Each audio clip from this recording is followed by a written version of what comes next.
You know, there are American heroes who don't like this idea.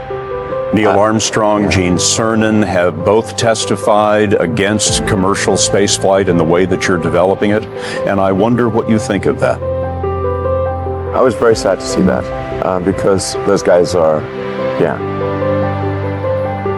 those guys are heroes of mine, so it's really tough. I wish they would come and visit and see the hardware that we're doing here. And I think that would change their mind. They inspired you to do this, didn't they? Yes. And to see them casting stones in your direction.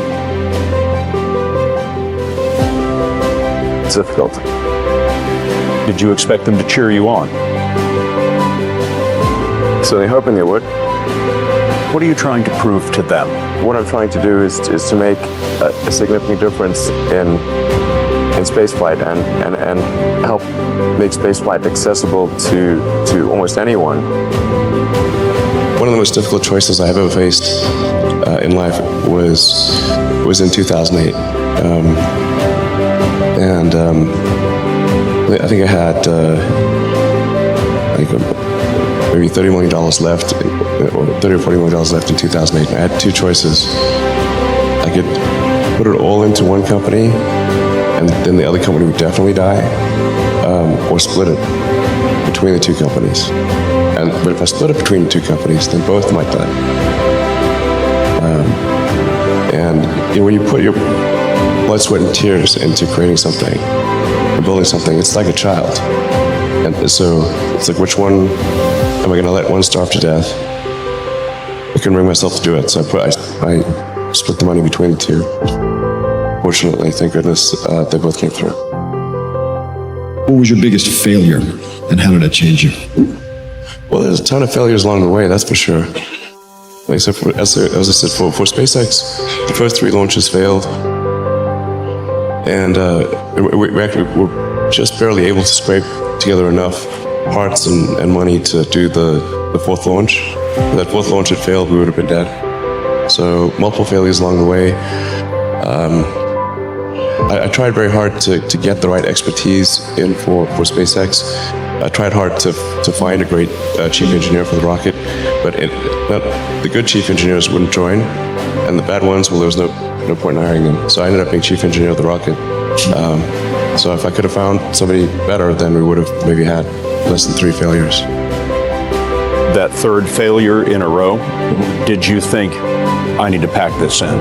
Never. Why not? I don't ever give up. So many people tried to talk me out of starting a rocket company. It was crazy. One good friend of mine collected a whole series of videos of rockets blowing up and made me watch those. He just didn't want me to lose all my money. We're doing these things that seem unlikely to succeed, and we've been fortunate, and at least thus far they have succeeded.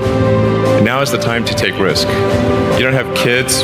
As you get older, your obligations increase. And once you have a family, you start taking risk not just for yourself, but for your family as well. It gets much harder to do things that might not work out. So now is the time to do that before you have those obligations. So I would encourage you to take risks now. Do something bold. You won't regret it. How did you figure you were going to start a car company and be successful at it? Well, I didn't really think Tesla would be successful. I thought we would most likely fail.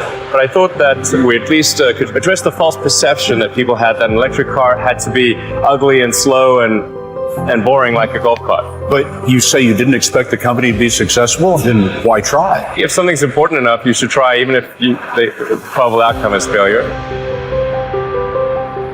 Or how do you think about making a decision when everyone tells you this is a crazy idea? Or where do you get the internal strength to do that? Well, first of all, I'd say I actually think I feel fear quite strongly.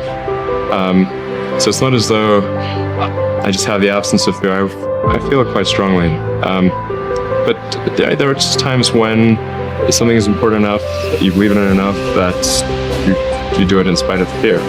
I think about what technology solution is necessary in order to achieve the particular goal, and then try to make as much progress in that direction as possible. I think being a multi-planet species and being out there among the stars is important for the long-term survival of humanity.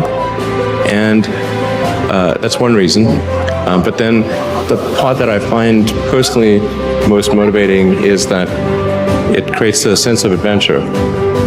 And it makes people excited about the future. If you consider two futures, one where we are forever confined to Earth until eventually something terrible happens, or another future where we are out there on many planets, maybe even going beyond the solar system, I think that second version is incredibly exciting and inspiring, and there need to be reasons to get up in the morning. Life can't just be about solving problems. Otherwise, what's the point? There's got to be things that people find inspiring and make life worth living. When my brother and I were starting our first company, instead of getting an apartment, we just rented a small office and we slept on the couch. And we showered at the YMCA, and we're so hot up we had one computer, so the website was up during the day, and I was coding at night, 7 days a week, all the time. And I sort of briefly had a girlfriend in that period, and in order to be with me, she had to sleep in the office. So work hard, like every waking hour. That's the thing I would say particularly if you're starting a company. Whatever area that you get into, given that even if you're the best, there's always a chance of failure. So I think it's important that you really like whatever you're doing. If you don't like it, life is too short. If you like what you're doing, you think about it even when you're not working. It's something that your mind is drawn to. And if you don't like it, you just really can't make it work, I think.